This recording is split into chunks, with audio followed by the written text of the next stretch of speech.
सो है गाइस, मैं हूं आपका होस्ट गौरव राठिया और आज हम लोग पढ़ेंगे अक्षमताएं विकार, है ना। ये जो है अधिगम संबंधी कठिनाइयाँ इसके अंतर्गत आता है, टाइप्स ऑफ लर्निंग डिसेबिलिटी। तो गाइस, इस टॉपिक को पढ़ना हम लोग के लिए बहुत ज़्यादा इम्पोर्टेंट है, क्योंकि यहाँ से CGT8 हो गया या CT8 हो गया या टीचर का वैकेंसी हो गया। इस टॉपिक से भले ये इजी है, दूसरे टॉपिक से बहुत सरल है, लेकिन इसमें से 2 या 3 नंबर का आना ही आना है। आप कोई भी क्वेश्चन पेपर उठा कर देख लेना, यहाँ से कुछ आएगा ही, 2 या 3 नंबर का आता ही आता है। तो आज हम इस बहुत ज़्यादा इम्पोर्टेंट टॉपिक को कवर करेंगे, तो मेरे साथ बने रहें। एकदम आसान भाषा में इसको समझाने वाला हूँ दोस्तों, आप लोग को ज़रूर मैं ये कोशिश करूँगा कि आप लोग इसको समझ जाएं। तो चलो चलते हैं आगे इसके साथ। तो सबसे पहले आता है इसमें डिसलेक्सिया। क्या आएगा? डिसलेक्सिया, यहाँ दिख रहा है, देखो। तो डिसलेक्सिया का अर्थ होता है दोस्तों पठन संबंधी समस्या। क्या? पठन संबंधी समस्या। देखो आप लोग को ये दिख रहा होगा, ये बच्चा है, ये बच्चा यहाँ बुक्स पढ़ रहा है। क्या पढ़ रहा है? यहाँ बुक्स, यहाँ देखो, यहाँ बुक्स पढ़ रहा है, लेकिन वो जो अपने हाथों को क्या सर में रखा हुआ है, मतलब उसको परेशानी हो रहा है पढ़ने में। तो अगर कोई बालक पढ़ने में, बालक क्या कोई भी इंसान अगर पढ़ने में उसको दिक्कत हो रहा है, तो वो किससे जूझ रहा है? डिसलेक्सिया से। किससे? डिसलेक्सिया से। तो इसी को बोलते हैं दोस्तों कि पठन संबंधी जब समस्या आएगा तो वह होगा डिसलेक्सिया। क्या? डिसलेक्सिया। आप लोग इस चित्र के माध्यम से इसको याद रख सकते हैं, ठीक है, कि एक बच्चा है और बुक्स है। बुक्स से आप याद रखना कि डिसलेक्सिया मतलब है पठन संबंधी समस्या। इतना समझ आ गया होगा दोस्तों। अब आगे चलते हैं, ठीक है। आगे है हम लोग का डिसकैलकुलिया। क्या है? डिसकैलकुलिया। ये हाँ है डिसकैलकुलिया। तो दोस्तों इसको हिंदी और इंग्लिश दोनों में, इसको आई थिंक इंग्लिश में याद रखना ज़्यादा बेटर होगा आप लोग के लिए, ठीक है। तो इंग्लिश में इसको याद रखना हमेशा, डिसकैलकुलिया। देखो ये ज़्यादा समझने की बात है, ठीक है। कोई भी चीज़, बाल विकास का कोई भी चीज़ समझ पे ही डिपेंड करता है, ठीक। ये याद या रटन या बुक में जो दिया गया है, बहुत सारे बुक में ऐसा रहता है दोस्तों कि इतना सा दिया रहेगा, उसमें इतना ज़्यादा लिख दिया रहेगा कि आप लोग उसको समझ ही नहीं पाओगे। और इतना क्या बोलते हैं, इतना वो लगता है, क्या बोलते हैं, समझ से परे लगता है, क्योंकि इतना बड़ा बड़ा चीज़ रहता है, जबकि उसको सिंपल भाषा से हम समझ सकते हैं। लेकिन क्या है, जो बुक वाले होते हैं ये लंबा लंबा लिख दिए रहते हैं कि इंसान देख के ही डर जाए। इसीलिए इसको मैं एकदम सिंपल भाषा में और सिंपल तरीके से समझाने की कोशिश कर रहा हूँ। तो मेरे साथ ज़रूर इसको समझने की कोशिश करेंगे, ठीक है। तो देखो डिसकैलकुलिया है, यह होता है इसका गणना संबंधी समस्या। अब इसको रहे याद करने की, मतलब समझने की। तो इसको हम लोग समझेंगे कि देखो इसमें दिया है कैलकुलिया। क्या है ये? कैलकुलिया दिया है, यहाँ दिया है ना, यहाँ से कैलकुलिया, देखो यहाँ से। तो ये कैलकुलिया है और आप लोग इसको देखो, इसको सब जानते हो क्या है ये? कैलकुलेटर। तो डिसकैलकुलिया का कैलकुलिया से हो गया कैलकुलेटर। तो कैलकुलेटर में किसका यूज़ करते हैं हम लोग? कैलकुलेटर क्यों करते हैं? कैलकुलेट मतलब गणना होता है ना, गणना संबंधी समस्या। क्या से? गणना संबंधी मतलब गणित, है ना। क्या होता है? मैथ्स। ये हो गया मैथ्स, तो गणना मतलब मैथ्स। तो कभी भी डिसकैलकुलिया आए तो आप कैलकुलिया से कैलकुलेटर को याद करना, और कैलकुलेटर आएगा तो कैलकुलेटर मतलब गणना होता है। तो ऐसे याद आप लोग इसको रख सकते हैं कि डिसकैलकुलिया मतलब होता है गणना संबंधी समस्या, ठीक है। आई थिंक मेरे ख्याल से आप लोग समझ आ गया होगा ये, ठीक। अब आगे देखेंगे, ठीक है दोस्तों। बस आप लोग एंजॉय करते रहें और पढ़ाई के साथ कोई ऐसा पढ़ें कि आप लोग को हमेशा के लिए याद रहे, लंबे समय तक याद रहे। तो अगर हम लोग इस चित्र के माध्यम से इसको कोऑर्डिनेट कर सकते हैं तो बहुत ही आसान तरीका बन जाता है ये, ना कि बुक में जो दिया गया है उसका परिभाषा, ये सब ज़रूर पढ़ो परिभाषा एक बार, लेकिन उसको समझने की अपना आसान भाषा में ट्राई करना, ठीक। तो मैं जो पढ़ा रहा हूँ उसको पढ़ते जाओ और समझते जाओ, और अगर मज़ा आए तो ज़रूर लाइक करना और आगे जाएंगे, ठीक। तो ये देखो डिस्ग्राफिया। अब आ गया हम लोग का नेक्स्ट जो अक्षमताएं हैं, जो हम लोग का अधिगम विकार है, वो क्या है? डिस्ग्राफिया। ठीक, तो देखो इसमें क्या होता है, लेखन संबंधी समस्या होता है। क्या होता है? लेखन संबंधी समस्या। अब इसको समझने की कोशिश करेंगे, आप भूलेंगे नहीं कभी, ऐसा हम लोग पढ़ेंगे, ठीक है, इसको भूलेंगे नहीं।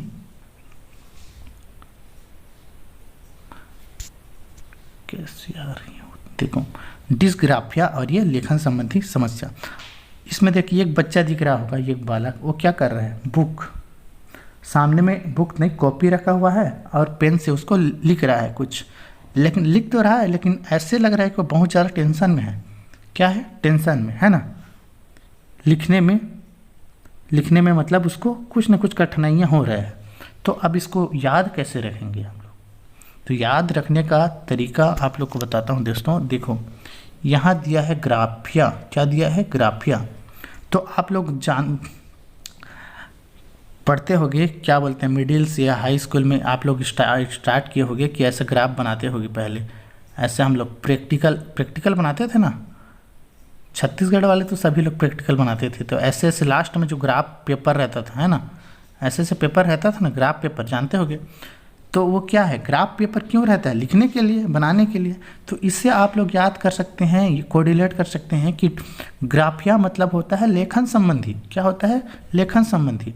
ग्राफ से याद रखना कि हम ग्राफ में क्या करते थे? लिखते थे, है ना, मैथ्स का या प्रैक्टिकल का लिखते थे ग्राफ में, ग्राफ पेपर में।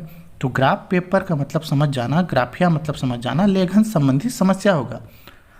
आई थिंक ये भी समझ आ गया होगा आप लोग को। देखो ये बालक, देखो इसको, देखो ये बुक है। क्या बुक? पुस्तक या कॉपी पकड़ा हुआ है ना, पुस्तक या कॉपी, उसको देख रहा है, कॉपी पकड़ा हुआ है, लेकिन लिख रहा है। तो लिखने में उसको टेंशन हो रहा है, मतलब डिस्ग्राफिया से पीड़ित है ये। डिस्ग्राफिया मतलब लेखन संबंधी समस्या से पीड़ित है। ठीक है दोस्तों, ये भी आप लोग को समझ आ गया होगा। आगे देखेंगे, अब आगे चलते हैं। ऐसे ही मज़ेदार इंजॉय के साथ हम लोग पढ़ेंगे आज, क्योंकि ये चैप्टर ही इम्पोर्टेंट है और मज़ेदार है। देखो अभी है दोस्तों, आ गए हम लोग डिस्मॉर्फिया में। क्या में? डिस्मॉर्फिया। देखो यहाँ है डिस्मॉर्फिया, इसका मतलब होगा स्वयं को ज़्यादा सुंदर या लंबा।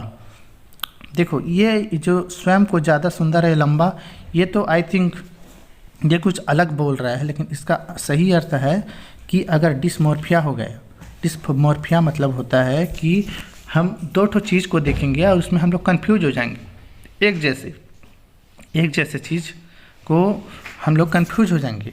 ये स्वयं को ज़्यादा सुंदर, ये गलत, आई थिंक ये गलत है। ठीक है, इसका सही अर्थ होता है कि दो ठो चीज़ को हम लोग देखेंगे तो दोनों में हम हम लोग कन्फ्यूज हो जाएंगे, हम लोग में कन्फ्यूजन क्रिएट हो जाएगा। जैसे यहाँ है मोर, यहाँ क्या है? एक मोर है और यहाँ एक हैन, मुर्गी। देखो एक मुर्गी है, सॉरी ये मुर्गा है और एक मोर है। तो दोनों में अगर हम लोग को कन्फ्यूजन हो गया तो वही चीज़ है डिस्मॉर्फिया। क्या है? डिस्मॉर्फिया। अगर अब देखो इसको याद कैसे रखेंगे? इसको याद रखने का तरीका देखो, इसमें जो मोर है ना डिस्मॉर्फिया में, यहाँ है ना मोर, डिस्मॉर्फिया में क्या है? मोर। और इसमें क्या है? इसमें भी हम लोग चित्र में भी देखे हैं मोर। तो आप लोग इससे याद रखना कि डिस्मॉर्फिया मतलब होता है कोई भी चीज़ में कन्फ्यूजन। तो मोर और हेन दोनों में आप लोग कन्फ्यूज हो गए ना, कब एक्चुअल में कन्फ्यूज हो रही है ना, तो इसीलिए इसको डिस्मॉर्फिया कहते हैं, कन्फ्यूजन क्रिएट होना, इसी का अर्थ है डिस्मॉर्फिया। इसको याद रखना, मोर से याद रखना, डिस्मॉर्फिया। ठीक है, तो आगे चलेंगे दोस्तों। अब ये है डिस्थीमिया। क्या है? डिस्थीमिया। देखो इसको देखेंगे दोस्तों, डिस्थीमिया, तो इसका अर्थ होता है गंभीर तनाव की अवस्था। इसका मतलब होता है गंभीर तनाव की अवस्था। इसको समझने की कोशिश करते हैं। यहाँ एक बच्चा है दोस्तों, जो पता नहीं क्या टेंशन में है कि दीवार में अपना सर ऐसे रखा हुआ है। तो डिस्थीमिया का मतलब होता है गंभीर तनाव की अवस्था। डिस्थीमिया में बालक जो है तनाव की स्थिति उसको आ जाता है, मतलब वो समझ नहीं पाता कुछ भी चीज़ को, ना पढ़ पाता रहता है, मतलब सोचने की क्षमता उसकी थोड़ा सा कम हो जाता है, तनाव टेंशन में आ जाता है डिस्थीमिया में।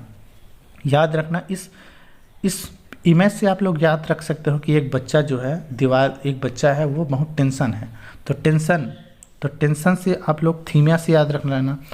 इसमें अब इसको याद कैसे रहोगे, देखो एक बच्चा तनाव है, तो तनाव मतलब इंग्लिश में होता है टेंशन, तो टेंशन का टी और यहाँ से थीमिया का टी, यहाँ से थीमिया का, तो थीमिया और जो तनाव मतलब टेंशन का टी है, इससे याद रख लेना कि डिसथीमिया मतलब होता है टेंशन, टेंशन मतलब तनाव, गंभीर तनाव की अवस्था को बोलते हैं डिसथीमिया। जरूर आप समझ गए होंगे इसको भी। तो देखो अब आगे चलते हैं, ठीक है दोस्तों।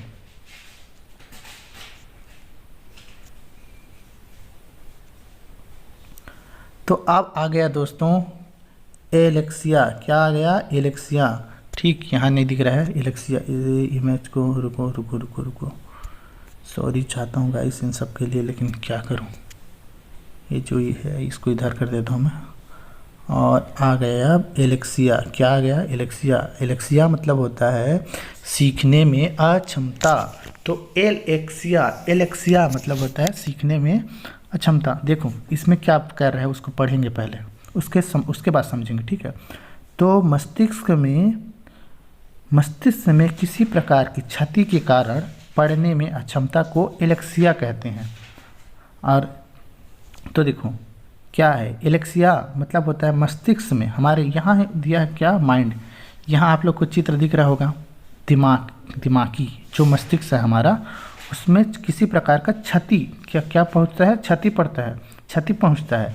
तो पढ़ने में हम लोग क्या करते हैं, अक्षमता, पढ़ने में हम लोग को अक्षमता विकार उत्पन्न होता है, इसी को बोलते हैं एलेक्सिया, क्या, एलेक्सिया। देखो तो एलेक्सिया का मतलब, एलेक्सिया समझ गए ना दोस्तों, मस्तिष्क का होगा एलेक्सिया को मस्तिष्क के कारण जो क्षति पहुंचती है और जिससे अक्षमता होती है उसी को बोलते हैं एलेक्सिया, ठीक। मस्तिष्क में जो क्षति के कारण पढ़ने में क्षमता होती है उसी को बोलेंगे एलेक्सिया। तो इस माइंड इमेज से आप लोग देख के इसको याद रखना एलेक्सिया को। अब नेक्स्ट देखेंगे यहाँ क्या है, अफेजिया, क्या है, अफेजिया। अब देखो इसी में से इसको भी याद, अफेजिया दोस्तों, ठीक है। तो अफेजिया से इससे क्या होता है, इससे पीड़ित छात्र मौखिक रूप से सीखने एवं अपने विचारों को अभिव्यक्त प्रदान करने में कठिनाई का अनुभव करते हैं। अफेजिया में क्या होता है दोस्तों, जो बालक होता है, जो बच्चा होता है, वह जो मन में विचार तो रहता है लेकिन वो बोल नहीं सकता, अपने विचारों को व्यक्त नहीं कर सकता, उसी को बोला गया है अफेजिया। अपने मन का जो विचार होता है, जो अपने सीखने का जो विचार अपने मन में रखता है, वह बात व्यक्त नहीं कर सकता किसी और से, इसी को बोला गया है अफेजिया, ठीक। अब आगे देखेंगे दोस्तों,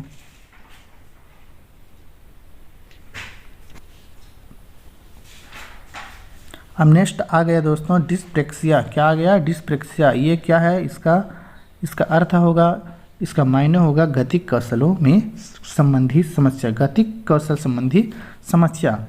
तो इसको भी इमेज से याद रखने की कोशिश करेंगे आप लोग। देखो यहाँ है बच्चे, क्या है, सारे बच्चे हैं, वो क्या कर रहे हैं, खेल। तो डिस्प्रेक्सिया का मतलब होता है कि गतिक कौशल समस्या, मतलब ये लोग तो खेल रहे हैं अच्छे से, है ना। तो इससे आप लोग याद रखना कि खेल से जो खेल खेलने में असमर्थ तो नहीं, लेकिन उसको कठिनाइयाँ उत्पन्न होती है, उसी को कहते हैं गतिक कौशल संबंधी समस्या, ठीक है। चलने, भागने, दौड़ने या खेलने, उछलने कूदने में उसको समस्या, कठिनाई उत्पन्न होती है, उसको कहा जाता है डिस्प्रेक्सिया, क्या, डिस्प्रेक्सिया, ठीक। इससे आप लोग समझ गए होंगे। इस इमेज को देख के आप लोग याद रखना कि जो खेलने में असमर्थ या अक्षमताएं या उसको विकार उत्पन्न होता है, कठिनाई उत्पन्न होता है, उसको बोलते हैं गतिक कौशल संबंधी समस्या, इसको बोलेंगे इंग्लिश में डिस्प्रेक्सिया, ठीक है, डिस्प्रेक्सिया। आगे देखेंगे, अब आगे है डिस्फेजिया, क्या है, डिस्फेजिया। अब यहाँ है डिस्फेजिया। तो डिस्फेजिया इसका मतलब होता है दोस्तों, इसका अर्थ होता है, इसका मायने होता है कि बोलने में अक्षमता, क्या होते हैं, बोलने में झिझक या अक्षमता, इसी का मतलब होता है डिस्फेजिया, क्या, डिस्फेजिया। आप लोग यहाँ इमेज में देख रहे होंगे कि दो बच्चे हैं, एक बोल रहा है, ठीक, और एक सुन रहा है। तो यहाँ से याद रखना कि जो बालक बोलने में अक्षमता, कठिनाई उत्पन्न हो, उसको बोलेंगे डिस्फेजिया। फेजिया, फेजिया मतलब याद रखना फेस, फेस किसी चीज़ को हम लोग फेस नहीं कर पाते। मतलब एक बच्चा जो है किसी बोलने में क्या बोलते हैं, झिझक रहा है। अगर हम लोग बोलने में झिझक रहेंगे तो दो जने अगर आपस में वार्तालाप, 2 या 3 ग्रुप में, तो क्या करेगा वो, फेस नहीं कर पाएगा, है ना, उनको फेस नहीं कर पाएगा। तो फेजिया से याद रखना, यहाँ से फेजिया, यहाँ से फेजिया से याद रखना कि इंसान जो है फेस नहीं कर पाएगा, बच्चा फेस नहीं कर पाएगा ग्रुप में बातचीत करने के लिए, और क्या हमेशा पीछे रहता है। तो इसी को बोलते हैं डिस्फेजिया, याद रखना। इससे ये समझने के लिए है दोस्तों, ठीक है, कि फेस मतलब फेस नहीं कर पाना, ग्रुप में बात करने के लिए फेस नहीं कर पाना। यहाँ से आप लोग याद रखना कि डिस्फेजिया मतलब फेस नहीं कर पाते हैं बात करने में। क्या बात करने में, ये एक बात करने का तरीका है दोस्तों। विकार उत्पन्न होता है, विकार उत्पन्न कहाँ से होता है, बात करने में कठिनाई होगा इसमें, किसमें, डिस्फेजिया में। तो डिस्फेजिया में फेस नहीं कर पाता बालक, ठीक, बात करने में। तो ठीक है दोस्तों, यहाँ समझ गए होंगे आप। तो इसी के साथ दोस्तों आज का हम लोग का जो टॉपिक था, छोटा टॉपिक था लेकिन बहुत ज़्यादा इम्पोर्टेंट था। इसको आप लोग ज़रूर पढ़ें और अगर अच्छा लगे तो ज़रूर लाइक करें और शेयर करें अपने दोस्तों जो टीचर भर्ती या CGTET या CTET पढ़ता होगा या उसके लिए प्रिपरेशन कर रहा होगा, तो इसको ज़रूर शेयर करें दोस्तों अपने दोस्तों के साथ। थैंक यू, गुड नाइट सभी को। अच्छे से पढ़ें और ज़्यादा रटे नहीं, समझने की कुछ रटना तो है ही नहीं, ज़्यादा क्या रटना तो है ही नहीं, समझना है। हर चीज़ को समझो, इमेज के साथ कोरिलेट करो, जो अपने साथ है उसके साथ कोरिलेट करो, तब आप लोग को समझ आएगा। ठीक है दोस्तों, चलो ठीक है, गुड नाइट, बाय।